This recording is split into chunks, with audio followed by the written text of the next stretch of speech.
meus irmãos, Shalom. Então, mais uma vez estamos aqui, para dar continuidade a esse nosso itinerário de como transformar a dor e o sofrimento em amor. Queria agradecer a você que está conosco, nesse caminho desde o início, mas também queria acolher você que chega hoje, que participa desse momento pela primeira vez. Então, para a gente dar esse esse quarto passo, não é o segundo passo, é o quarto passo, vamos ver o que a gente já viu até aqui. Então, no nosso primeiro encontro, que também é o primeiro capítulo do livro, nós vimos Estou Sofrendo, esse é o título, e nesse dia a gente viu por que a gente sofre. A gente foi vendo a origem do sofrimento e da dor, que nos remete lá ao pecado original, que é a consequência da falta dos primeiros pais. Nós vimos também por que dói quando nós estamos sofrendo, por causa do distanciamento de Deus, porque algo nos é tirado. O sofrimento é a perda de alguma coisa que nós somos vocacionados a ter, que é direito nosso. Nós vimos também que a dor precisa ser sentida, na justa medida. Ela não pode ser acolhida ou passada como se ela não existisse, como se não fosse nada, como se fosse fraqueza eu ter momentos de dor e de sofrimento. Também nós vimos no nosso segundo encontro, com o título Olho no Olho, e aí a gente ia vendo como é que a gente precisa lidar com esses momentos de dor e de sofrimento. Olho no olho, ou até mesmo de cima para baixo, nos colocando de igual, não nos colocando menores e impotentes diante da dor e do sofrimento, mas igual ou melhor e maior do que ela, para que a gente possa superar. A gente vai passar, a gente vai sentir, mas não é ali que está o nosso fim, não é ali aquilo que vai nos derrotar. Nós podemos superar, seja ela o tamanho que for, seja ela grande como for. Nós somos maiores, nós somos, temos capacidade de sermos vencedores nessa realidade. E no encontro passado a gente viu por que Jesus teve que sofrer. E aí a gente foi adentrando um pouco nas atitudes para transformar o sofrimento e a dor em outra coisa, em algo que é o amor. E aí a gente viu justamente que foi o amor que levou Jesus a passar pela dor e pelo sofrimento.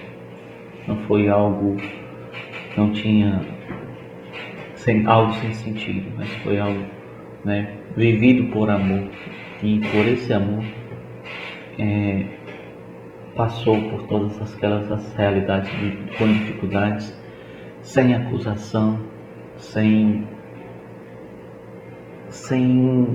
nenhum tipo de fuga. Ele viveu tudo o que precisava viver.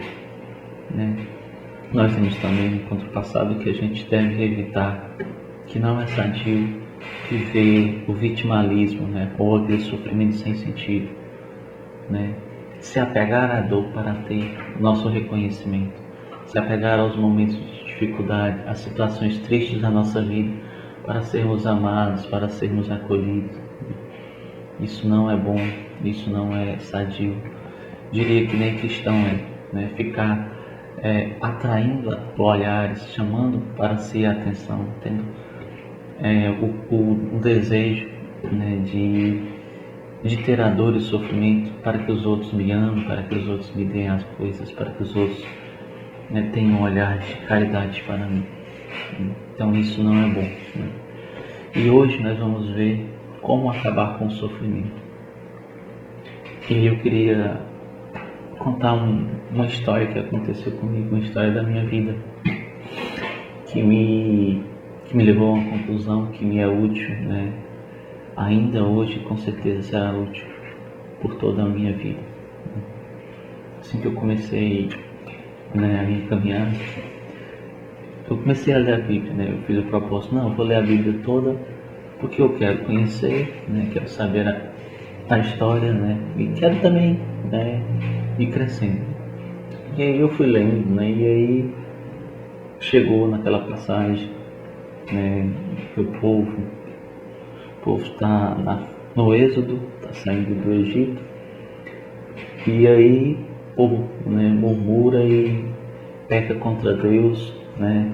Lamentando e reclamando porque que foi tirado, aquelas coisas todas, aquela história que a gente já sabe. E essa passagem é aquela passagem da serpente no deserto, das serpentes no deserto. E aí, né, a leitura vai narrando, né, e aí, né, por causa da murmuração daquele povo, o Senhor envia as serpentes. Aqui todo desenrolar, né, Moisés que vai, intercede pelo povo, essas coisas tudo. E aí eu já prevendo a misericórdia do Senhor, já prevendo, né, que o Senhor não abandonaria o seu povo, né, não deixaria o castigo, né, tomar conta da realidade daquele povo. Eu ficava imaginando, né, os próximos passos, né. O povo vai se arrepender, Moisés vai interceder, o povo se arrepende, e aí o Senhor vai afastar as serpentes vão embora, vão ser exterminadas, ou simplesmente vão embora do acampamento, o acampamento volta a ser um acampamento livre desses animais peçonhentos. E aí para mim foi uma grande surpresa quando não foi isso que aconteceu, porque para mim era o óbvio, era o simples, né? Mas o que acontece, né? E aí vocês todos sabem o resultado da passagem, né? O Senhor manda ser feito uma serpente de bronze. Serpente de bronze para que o povo olhasse e ficasse curado. E aí qual é a lição? Qual é a grande lição que eu tirei? Que as coisas de Deus não mudam. Deus não muda. Quando as coisas acontecem, quando Deus institui algo, aquilo fica. Por isso que nós temos dor e sofrimento por causa do pecado original. Não dá para Jesus vir, né, simplesmente e fazer alguma coisa, né, como ele veio para nos salvar. Então ele não tinha como Jesus vir simplesmente fazer alguma coisa e não existir mais a consequência do pecado original. Não é assim que as coisas funcionam. As leis de Deus, elas não são mudadas. Aconteceu, Deus instituiu aquele efeito, aquela ação permanece para sempre, né? E aí, por isso, quando Jesus vem, é uma nova via, né? Uma nova via no deserto foi aberta, nós sabemos disso. Um novo caminho, né? É vencida a morte, mas não tem como mais se retirar a morte. Então, ainda hoje, consequência, o salário do pecado é a morte. Por isso, nós vimos no primeiro dia que vamos viver momentos de dor e de sofrimento o tempo todo.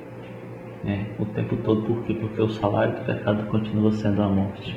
E a morte é a perda de alguma coisa ao longo da nossa vida, a perda de algo que nos é importante. E aí, o que eu quero dizer com toda essa introdução?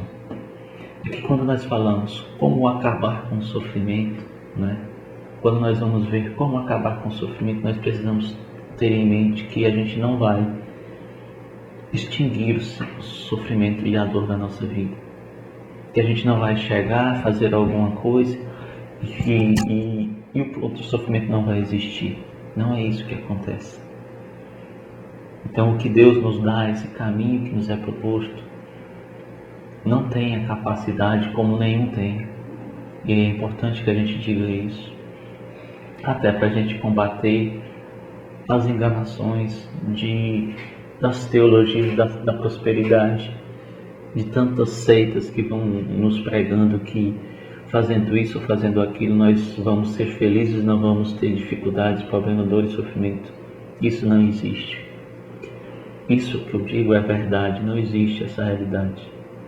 Nós podemos sim viver de forma diferente, transformar a dor e o sofrimento em amor, mas elas vão existir. né? Então elas vão existir. Então, esse caminho, né, não tem esse propósito de faça isso que você não vai ter nem dor nem sofrimento. Tudo está resolvido na sua vida. Não é assim, né? Mas então, como é que nós podemos lidar melhor com esses momentos? Afinal de contas, o caminho propõe algo. Também não estamos aqui fazendo um itinerário para descobrir que tudo é assim mesmo, não tem como ser mudado. Não tem como ser mudado. E é isso que nós vamos ver a partir de agora, né? Então, como acabar com o sofrimento, né? E aí a gente pode olhar para a vida dos santos, né? Que descobriram esse caminho, né? E a santidade, né, não tem nada a ver com sofrimento. Muitas vezes a gente fala que a pessoa é santa porque passa por alguma realidade de sofrimento. Pode ser, mas não por causa do sofrimento. Tudo na vida santifica, né?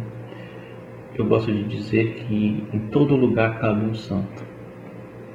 Em todo lugar cabe um santo.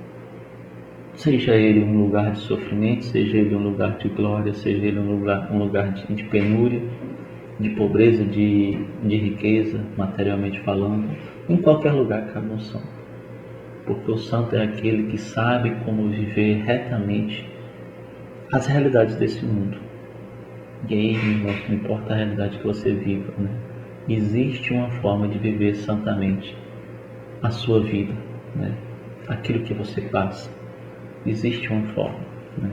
Então, santidade não tem nada a ver com sofrimento, apesar de que o sofrimento, né, também ajuda a ser santo, né? Se é o sofrimento que você tem na sua vida, é com ele que você vai se santificar, com ele que você tem que ser santo, né?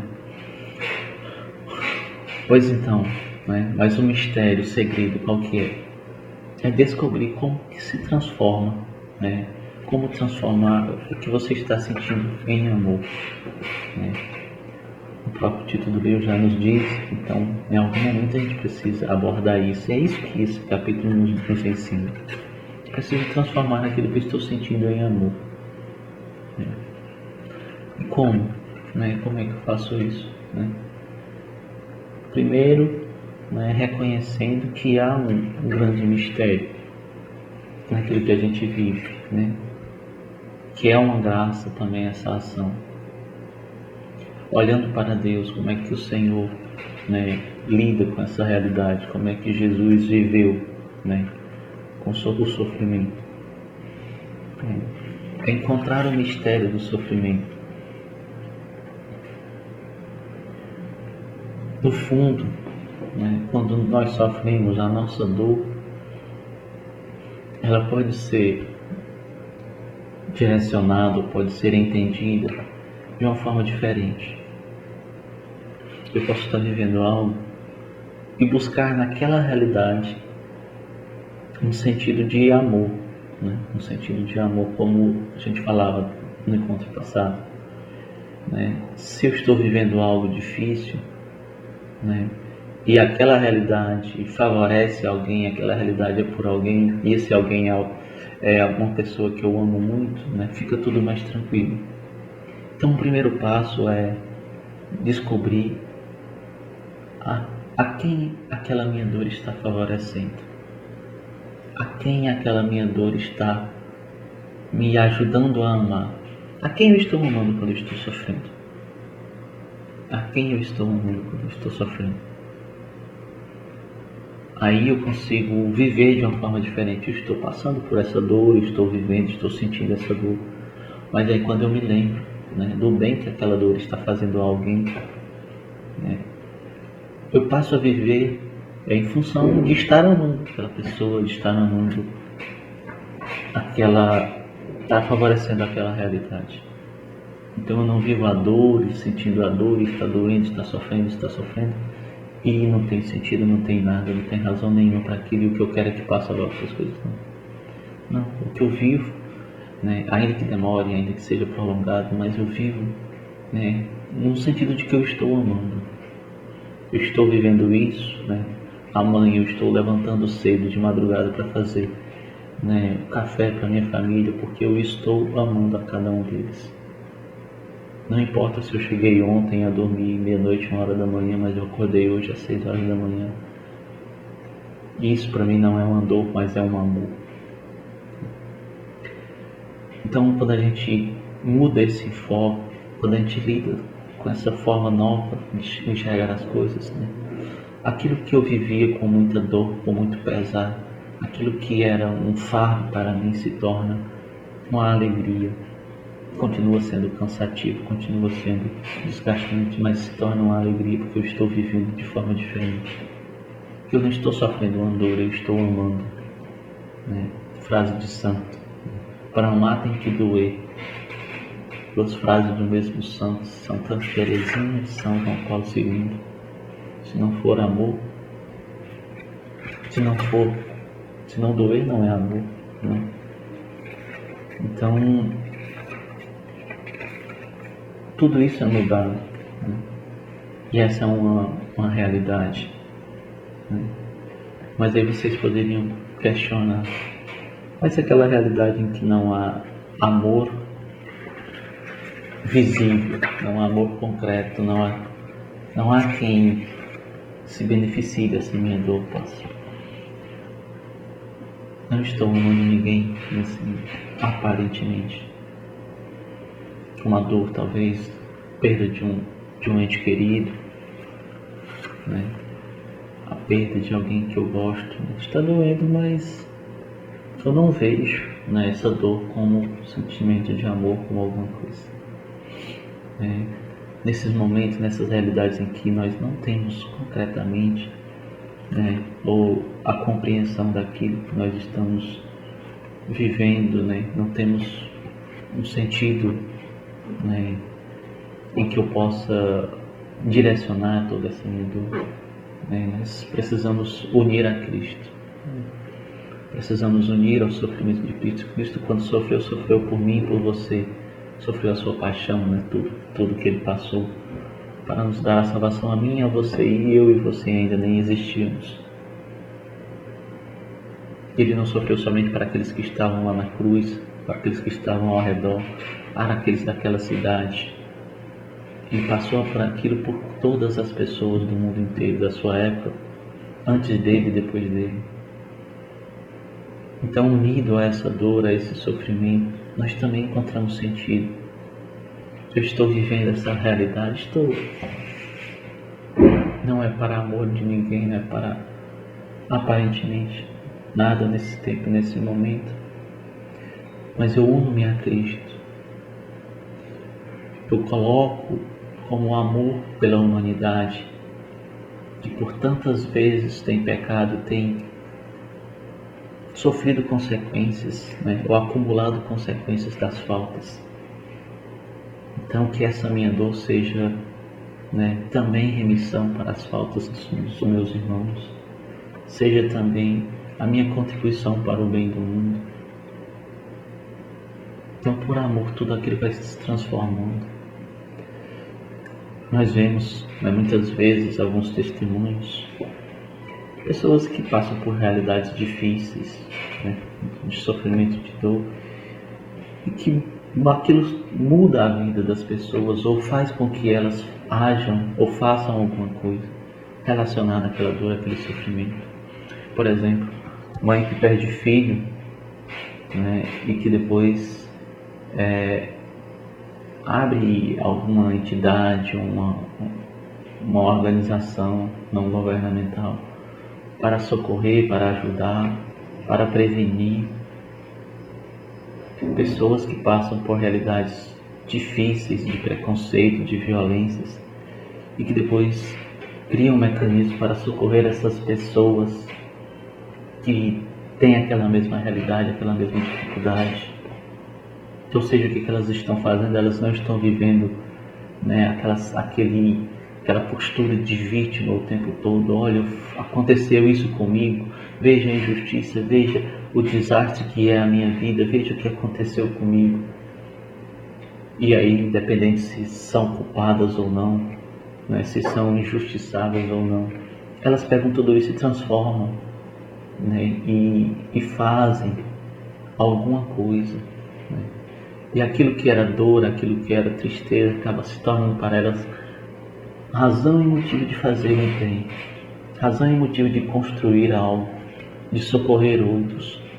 E elas passam a amar em vez de ficar sofrendo aquela tristeza, aquela dor.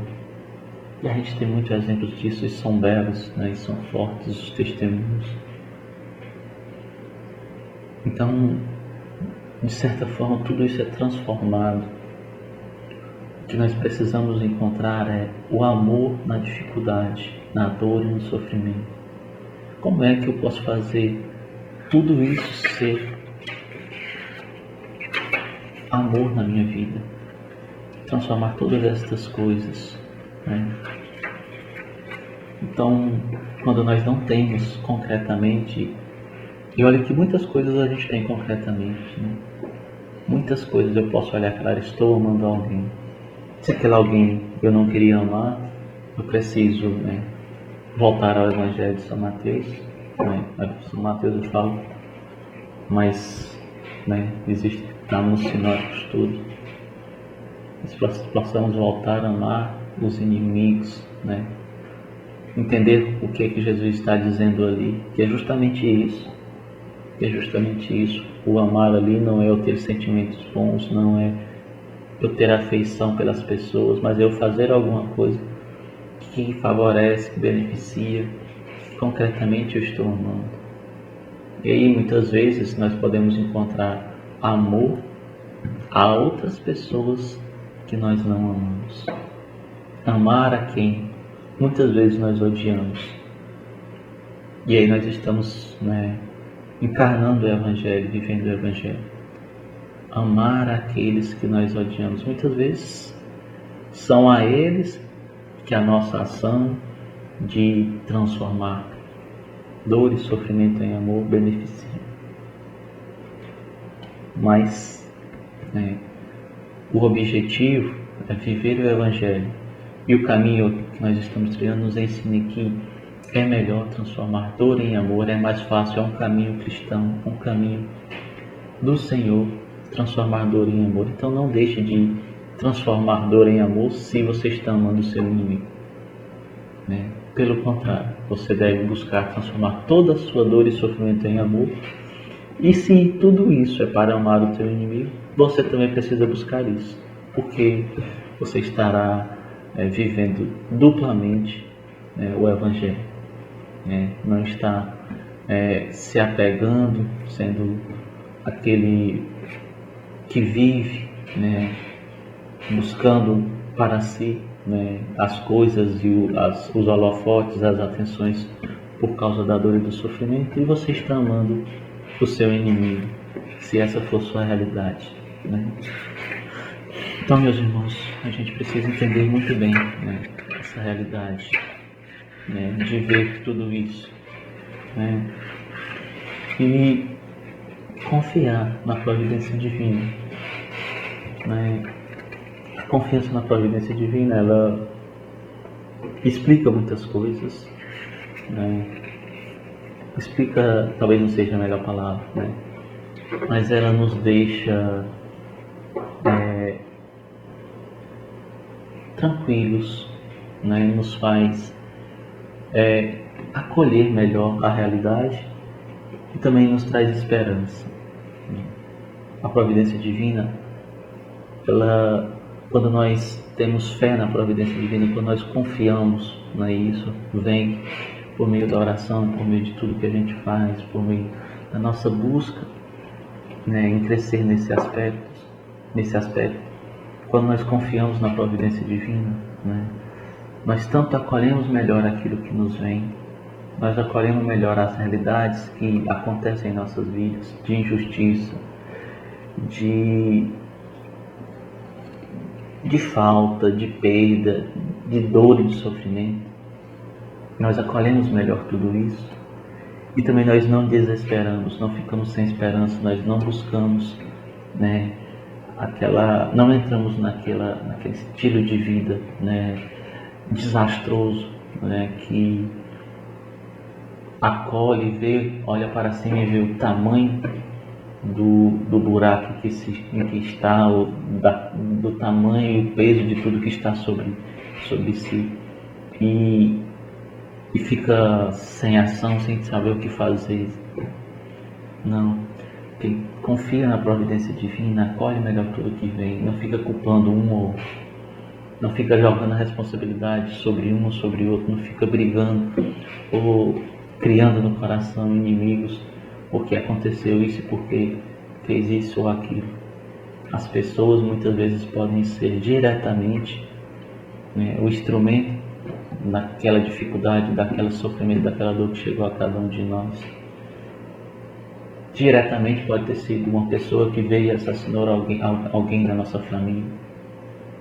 Mas quem confia na providência divina sabe que por trás de todas as coisas existe um Deus que age, que faz, que permite o que não permite, um Deus de que aquela realidade não se furtou.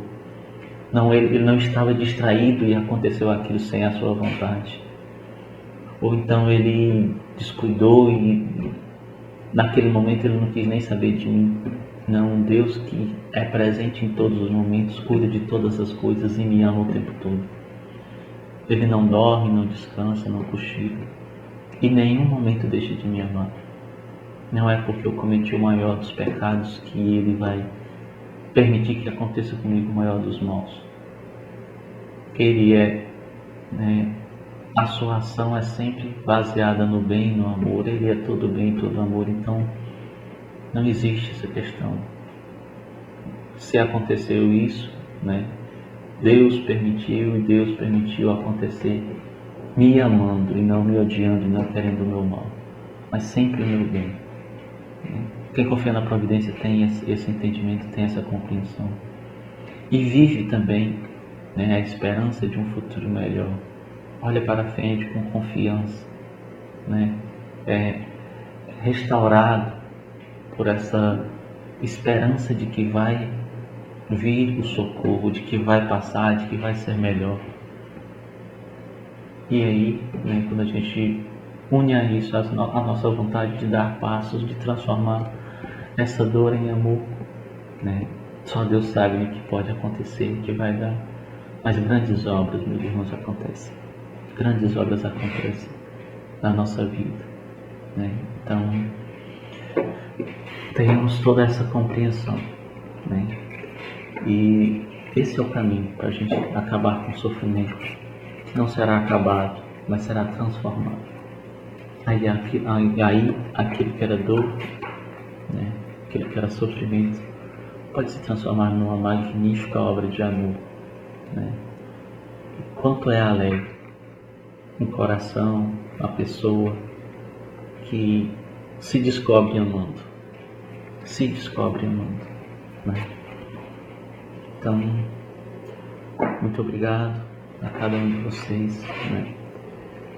E eu renovo o pedido, que nós sejamos mais uma vez aqueles que testemunham a vivência do Evangelho, que testemunham a capacidade de transformar dor em amor. Então, fiquem com Deus. Muito obrigado mesmo. Shalom.